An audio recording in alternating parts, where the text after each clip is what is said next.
Morning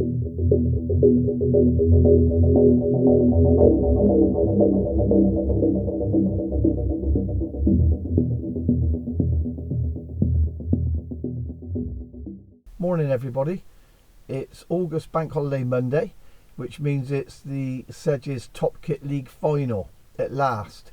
For those of you who've been following my little videos, you'll understand just how up and down it's been really trying to get to this final. So we are finally here, really looking forward to it. I think we want a bit of a draw. From the matches I've had down there, sort of 37 to 40 have really been pretty hot pegs, to be honest. They all seem to be in the frame, a lot of carp in that area. It may have changed, but I don't think that's a bad bet. I would like to be in that area, but if we're not, I still think you can sneak in the frame. They pay as much in the silvers as they do the overall.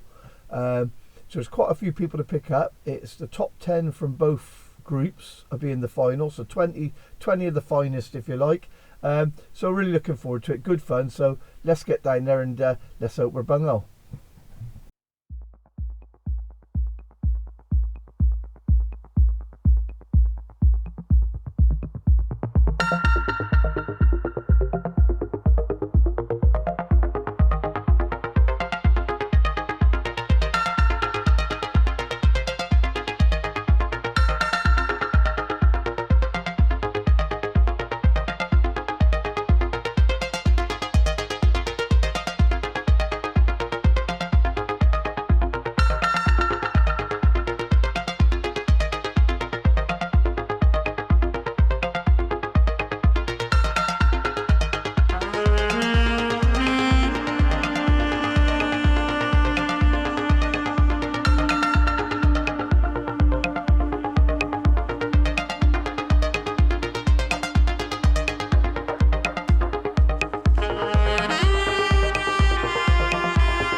here we are, Topkit final, peg 27.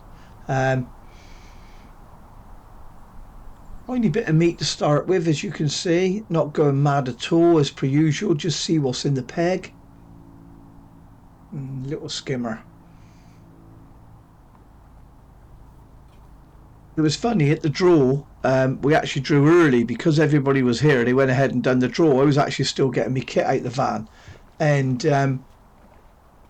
time I got to the draw bag, there was only 3 pegs left. There was 35 and 36, which I really didn't want, to be honest. There was 27, which is okay. It's a good peg.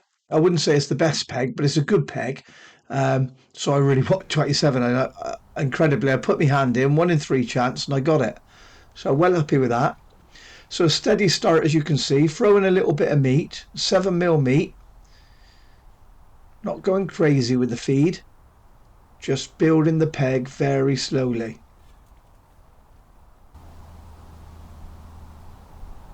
What you had, John? Come on, John, take your earplugs out. Right? Take your earplugs out. What you had? Tough, isn't it? It's got a bit bright, isn't it?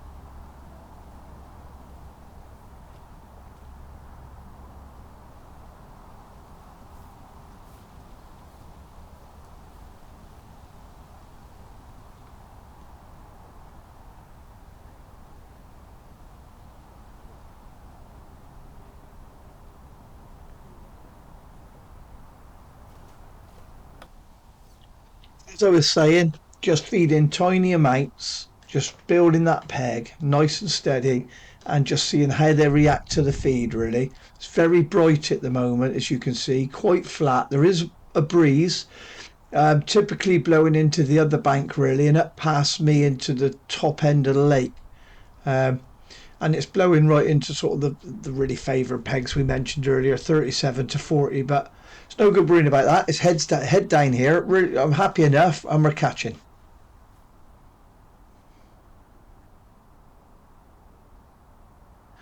So the first hour was quite steady. We had a few fish, probably not massive. We probably had about £10 of skimmers, I reckon, which is all right, isn't it? And then the second hour, it went a little bit quieter, to be honest. And I've had to go, as you can see, on the longer line now. So we've hooked a carp off the back of the feed there. I don't think it's hooked in the mouth, but it shows us 1 or 2 in the area, so I'm not going to fret about that too much. Yeah, it's going nuts, this thing. Yeah, foul hooked. So shows us 1 or 2 in the area. He was off the back of the feed, but it's a good sign really when you think about it. So back over the feed again now.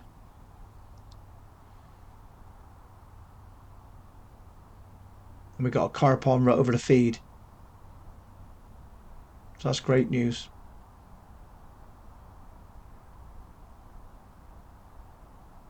This happened right at the end of the second hour, so it kind of salvaged that second hour for us really, because we caught very little in that.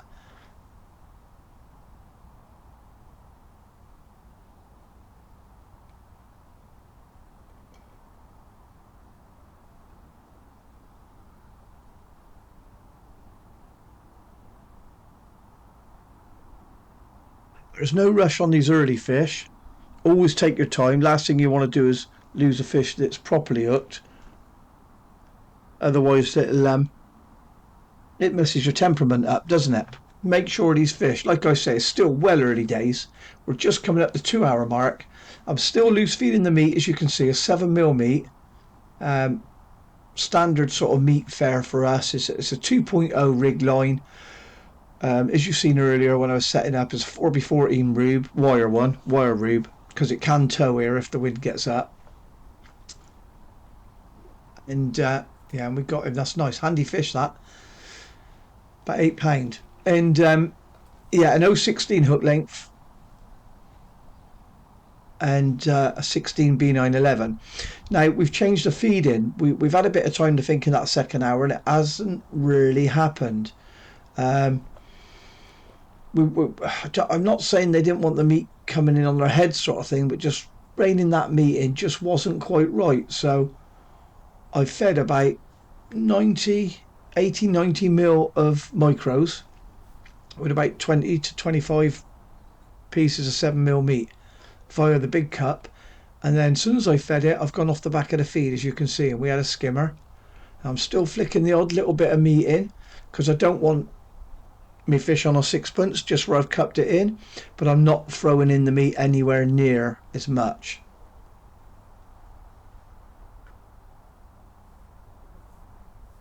We're using quite heavy elastic, as you can see. We're using the green Keep Nets Direct, and I've even got a red Keep Nets Direct set up for later on the 014 rig, so it's the sort of close rig right over the feed with 018 hook length and a bigger hook. If the carp really rock up in the last hour or something, I want to be prepared for that.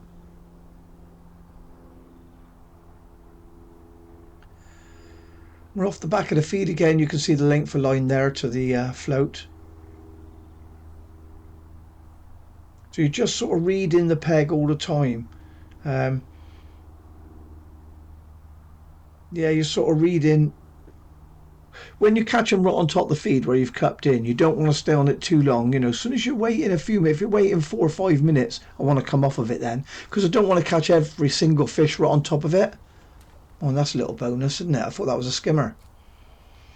And because if you fish it right out, they're just going to keep backing away and backing away. So I just get off the back of the feed, catch a couple further down the shelf with that 4x16 rube. All the kit the same really, other than the float size, and then I let them gain confidence over the feed, come back over the feed, catch a couple. Then once that starts to slow, refeed it. That's the plan in my head at the moment. Refeed it and then go long again off the back. So we'll see how this goes, feeding and fishing like that for an hour.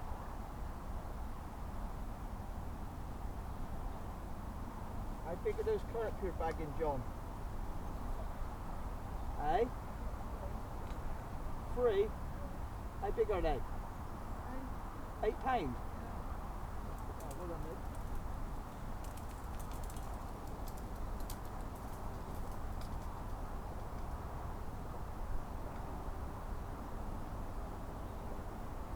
You got £40 now, John, with your skimmers on.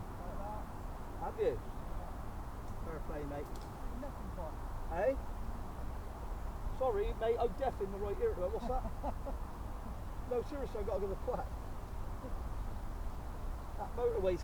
What do you say? You've got what? I said that's nothing. That's it's alright at the moment, mate, isn't it?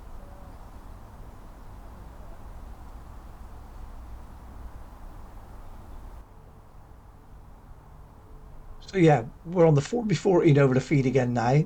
Then we've set up another 4x14 to fish heavier over that if they rock right up, and then we've got 4x16 to go past it. And those 3 rigs are really the rigs that did all the damage on the day. I did have just literally a Topkit to go to my right hand side, and it never really came into it. In fact, I wish I hadn't fed it. You can catch down the edge if you put enough ground bait in and you sort of wait long enough, if things are desperate. That never really happened for me, and all it was a distraction, to be honest. It made me sort of look round at it. I only put a pot in there initially, but it made me sort of look at it every now and then, and you're just sort of, you're not focusing on where you should be focusing. And the other rig was 0.4 slapping rig really, or mugging rig, as long as you're allowed, which is the 3 meters, just to flick in front of fish. Believe it or not, I have caught fish like that down there in the past, but certainly not today. And the fishing's improved a little bit now. Now I think it is partly the feeding, that just pure meat wasn't quite right, or not this stage in the match anyway. I still got it in my mind to try and do that later on when the carp and that have a go, and the skimmers rock right up, but at the moment the sun's gone in as well, and I think that's certainly played its part as well.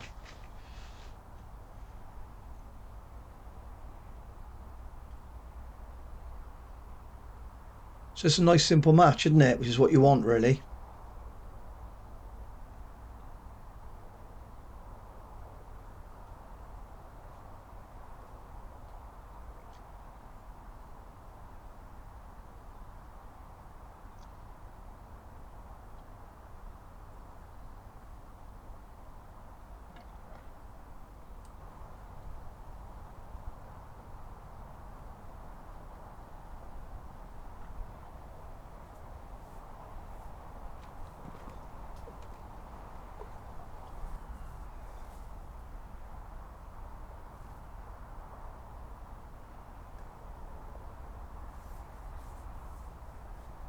So as you can see, just keep feeding it, keep it nice and steady, and then straight away we're off the back, try and catch 2 fish, and then I'm over the top of it and trying to catch 2 fish. Every now and then I mix it up, and I change the pattern, and like I just have now, I feed and then I drop straight in over the feed, and that's worked for 1 or 2 nice fish as well. If you constantly stay over the feed where you're feeding it, trust me, they just back off, and your peg slowly just starts to go downhill, really. It seems really simple fishing, and it is really simple fishing, but it's really interesting. You say you have got to be on your toes. You have got to give it quite a bit of thinking. Just keep eking fish along. Keep ticking over with that weight. Feels like a better fish.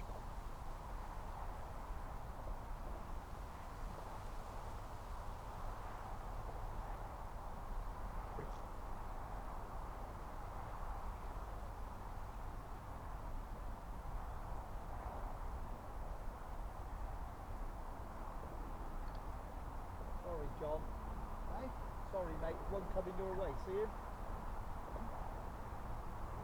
This is why you don't fish any less than 016 as well.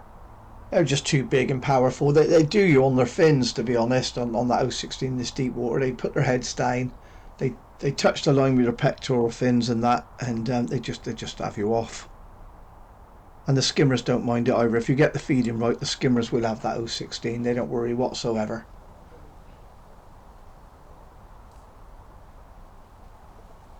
It's amazing, really, when everybody's fishing short, just how those fish will come in.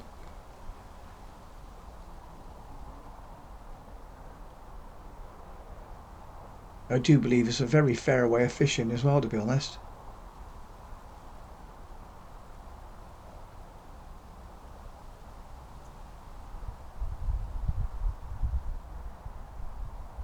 Get me money's worth out of this one.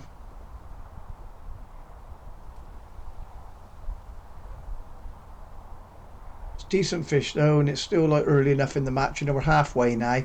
So you don't want to be rushing them. You're not in the last half an hour or anything, you know. Never feel pressured to rush your fish. It's only the ones in the net that count.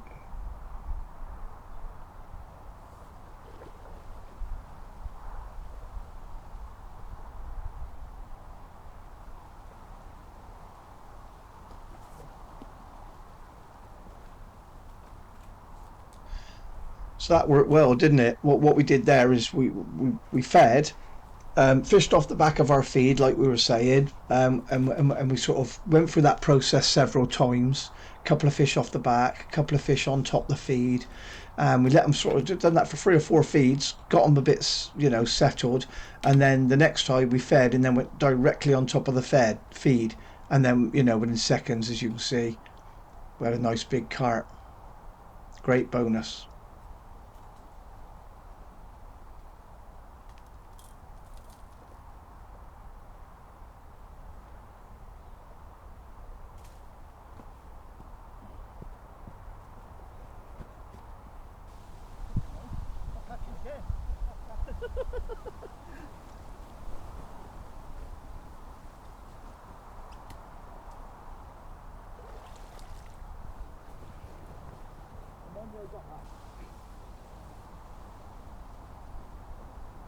So feed again, straight after we had that nice fish, feed again.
So what I have noticed is the carp we've caught right on top the feed, in between the skimmers and that, have been much bigger than the ones we've caught off the back. The ones we catch off the back are sort of small fish, um, anything from sort of £3 to £6. But the ones we've caught on top of the feed have been, well, you know, most of them have been sort of £7 plus now.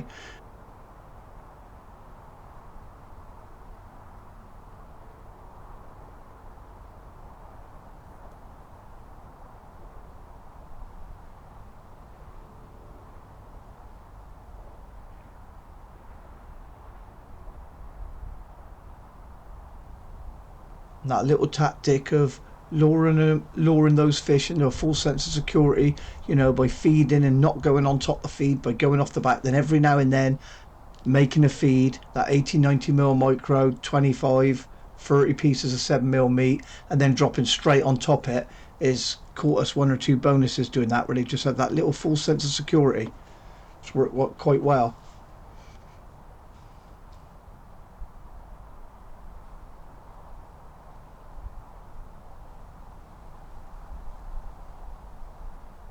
And feels like another reasonable fish, this.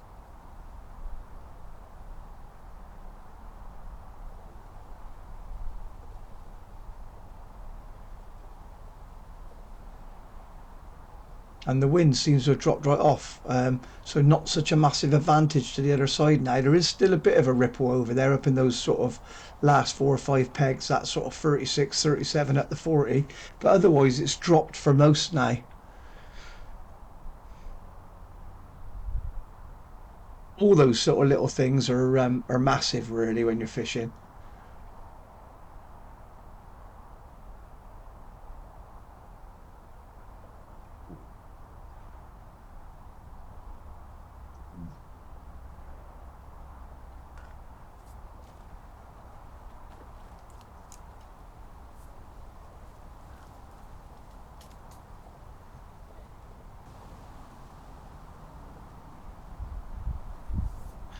So straight after we catch a quality fish, we're topping up.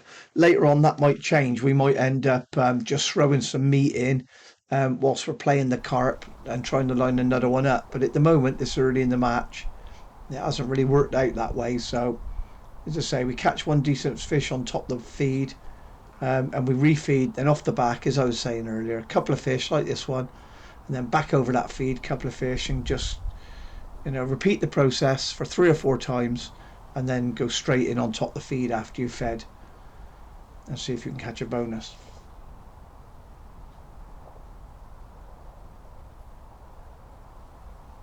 Yeah, it's changed. The last match I was down here in one of the qualifying matches, if you've watched the video, it was very different, wasn't it? We were sort of dribbling in meat all the way through the match. But if you remember that last hour, that last sort of 90 minutes, it went a bit pear-shaped on us. It should have been the best part of the match, and it wasn't. And I had a little think about that, and I did have a couple of ideas in my head, and I didn't really want to give it away, not before the final, really.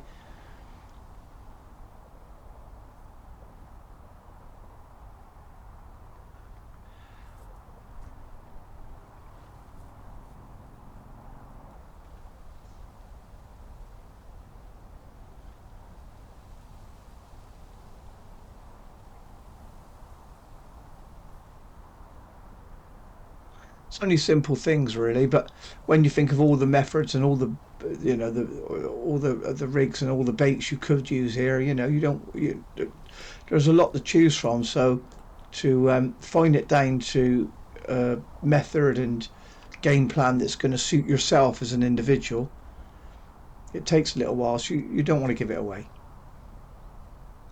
So we're introducing a bit of meat now. Again, we're still feeding with the pot as well, but I'm throwing meat in as well now because it's coming in the carp o'clock now. We're into about the last 90 minutes or so of the match.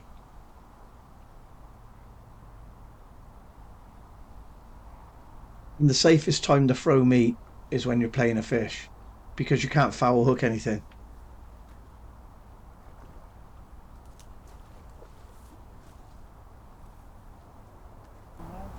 Have you? Bloody hell, it's the first time you've had a quiet spell. You've been really steady though, mate. I take my hat off. You've been really steady though, before this.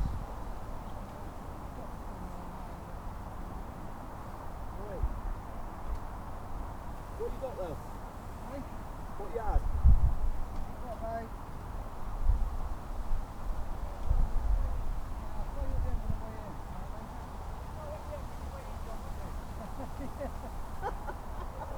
I wish I never asked.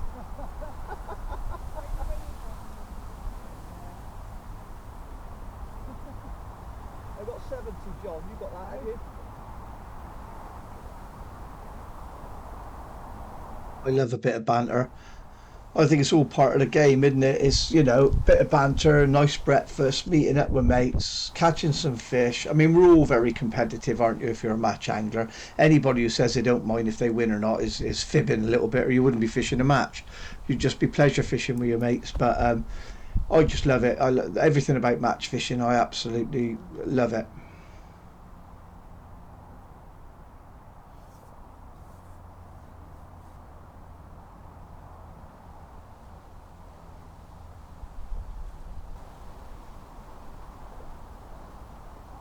How's your brother doing there, John?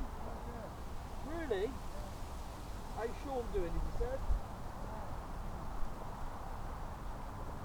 That's not like him.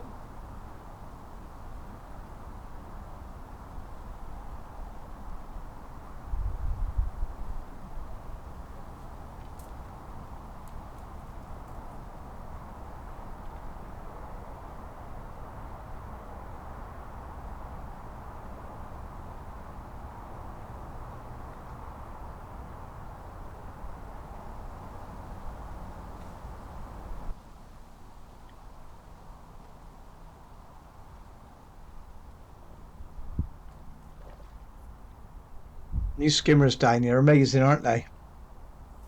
I've had a couple jump out the water today. They've jumped out now on a metre up in the air. I swear I've seen one have wings. So we're off the back of the feed again, as you can see.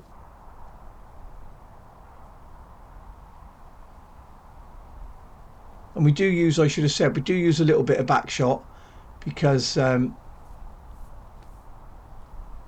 it does tow a little bit, and it helps to sink the line between the float and the pole tip as well, doesn't it?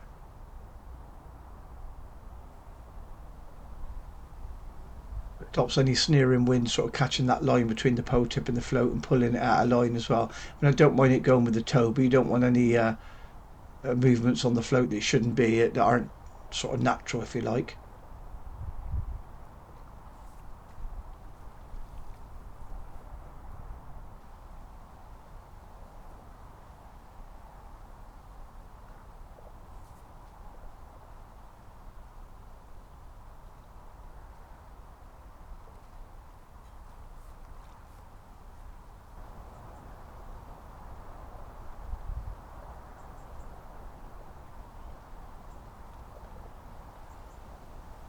About 60 minutes just over to go, so I've gone out with my stronger kit now. Got the Keep Nets Direct sort of red or pink, whatever it is, hollow elastic, but the one above the green grade I use a lot. And we've now got 0.18 hook length and a size 14 hook, and I've switched to 8mm meat on the hook now over the 7mm we're feeding. I want that hook bait to stand out a little bit now. If there's carp in the peg or bigger skimmers, which generally do have a go now, you do catch some bigger bream, I want it to stand out. It's no different than when you used to fish 6mm at Whiteacres years ago, and we used to put 2 on the hook, didn't we? Same sort of principle really. I don't use 6 in that era, smaller, and the reason is there's a lot of little like motherless minnows, and when you chuck the 6s in that in, they actually play keepy uppy with it, and you can see them knocking it around, and they can take your meat up to a metre out of your peg, where you're throwing in and where you think you're fishing, and you know, then that your feed can be spread a little bit too far. Plus, with it being that much smaller and it being as deep as it is, this peg today is probably about 5 foot, which is lovely. I have had them sort of at the 6.5 on the short line, but this is about 5 foot, which is absolutely perfect, to be honest. It gives you a bit of cover, doesn't it? It's 5 foot and it's not too deep, but I have had it where you throw in that smaller meat as well, and then fish just are too ready to come off the bottom for it. So 7's feed, 8's on the hook now. And we've brought a little bit of shot up as well. You can see I'm visibly showing more bristle on that close line now. I want more bristle showing in case of liners and that from carp. It's a positive approach now.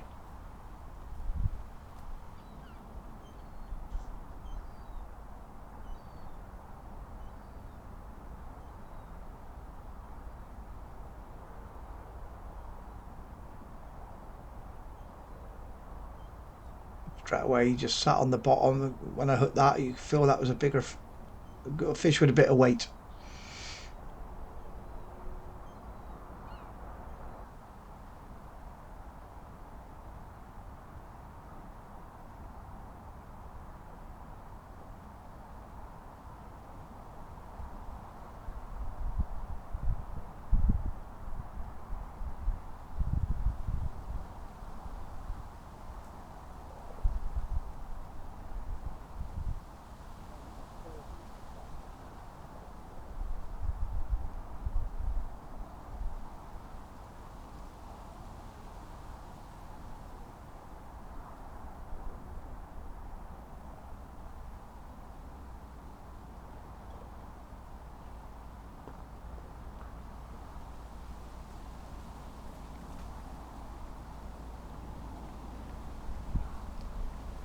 And that's another nice fish, isn't it?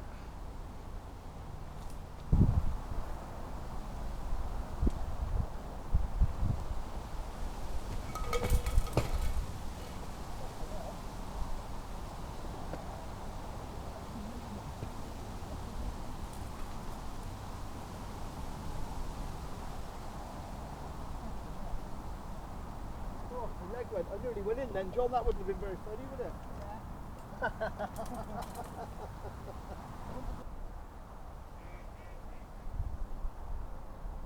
So back right over the feed.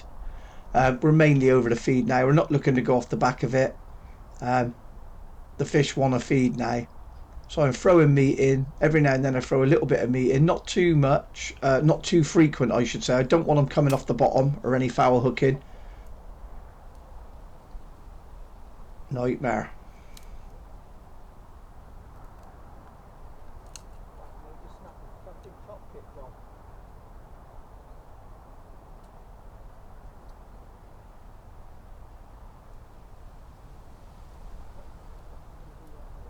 So I feel like if I try and pull along the elastic now with a sharp bits of carbon there, I could cut through the elastic.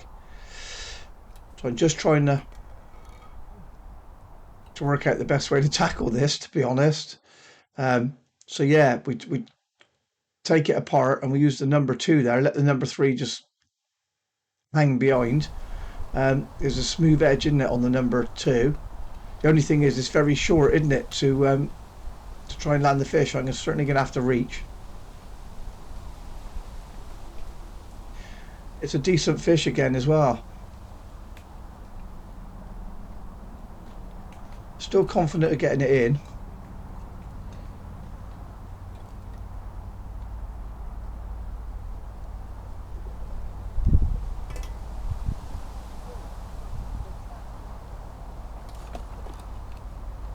Words fail me there.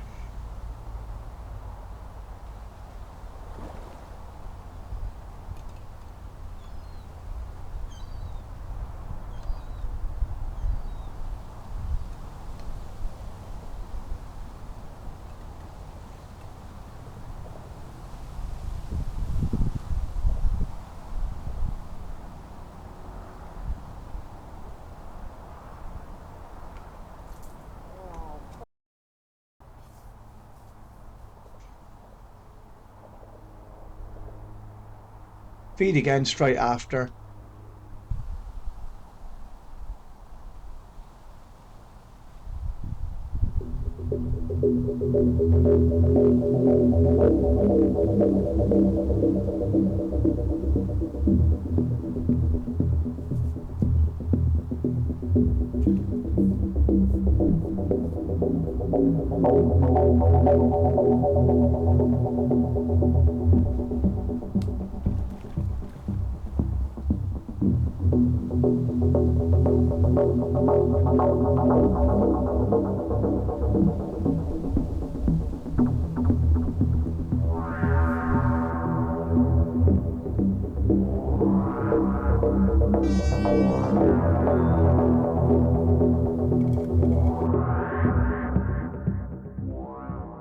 So there you go, that's the end of the match. I Peg 40's actually won it with £155.